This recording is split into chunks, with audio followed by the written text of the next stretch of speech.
Chers amis, bonjour. Le temple de l'Oratoire du Louvre est au milieu d'un quartier chargé d'histoire. Séparé par la rue de Rivoli, il fait face au musée du Louvre, l'ancienne demeure des rois de France. Dans cette salle des Cariatides, au milieu du XVIe siècle, les protestants déjà célébraient leur culte. Le 22 août 1572, l'histoire se précipite. Le chef du parti protestant, l'amiral Gaspard de Coligny, est blessé lors d'un attentat à proximité du palais. Le 24, les cloches de Saint-Germain de l'Auxerrois sonnent le début de la Saint-Barthélemy. On achève Coligny dans son appartement au 136 rue de Rivoli, ainsi que les chefs protestants venus au mariage d'Henri de Navarre.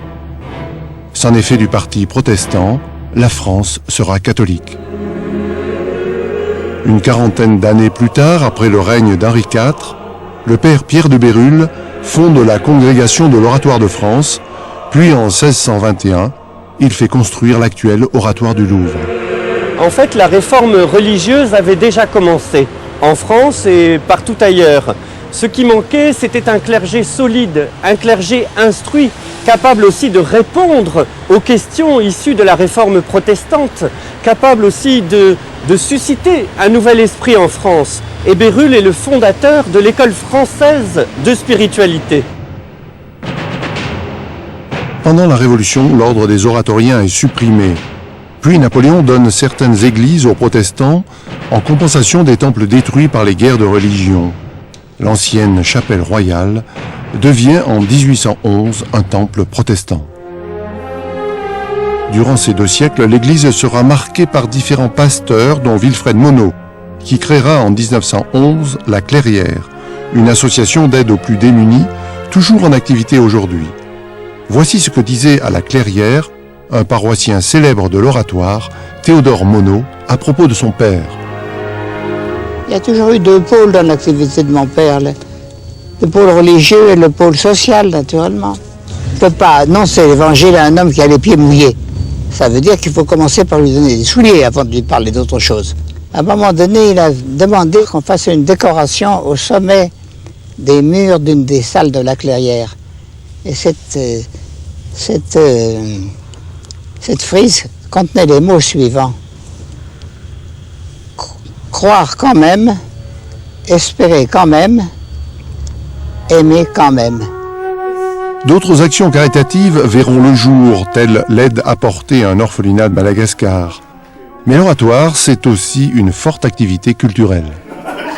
L'Oratoire est une paroisse libérale, ça signifie par exemple ce projet que nous avons avec l'Institut protestant de théologie et avec le Fonds Ricoeur en particulier, et nous allons soutenir 2 chercheurs dans une année qui auront des bourses et qui feront des travaux sur Paul Ricoeur. C'est un signe de cet intérêt toujours vivant, toujours actif pour la pensée en général, pour la pensée qui se fait avec les concepts de notre temps. À partir de la Bible.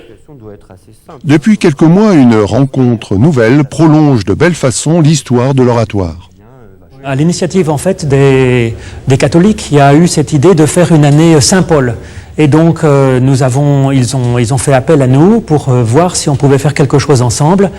Et effectivement, on a fait un groupe biblique autour des grands textes de l'apôtre Paul. Et ce groupe biblique, commun à Saint-Eustache et à l'Oratoire, a eu finalement un certain succès. Les gens étaient contents de ce dialogue. Et on se disait ensemble, finalement à 2, eh bien, on a l'impression que les gens étaient 3 fois plus contents à travers ce dialogue, cette lecture à 2 voix des épîtres de Paul. Il y avait vraiment quelque chose qui s'est produit, je pense.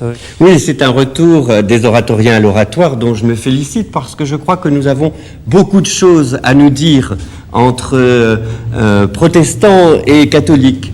Je crois qu'autour de Paul, notamment, il fallait retrouver cette unité dans la diversité. Et je crois que nos 2 paroisses étaient faites pour s'entendre, pour s'écouter, pour dialoguer et pour prier Saint Paul ensemble. Eh bien, nous allons maintenant retrouver les fidèles rassemblés pour ce culte diffusé ici à Paris, dans le temple de l'Oratoire du Louvre.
Avant toute chose, nous nous rappelons la bonne nouvelle de l'évangile de Jésus-Christ.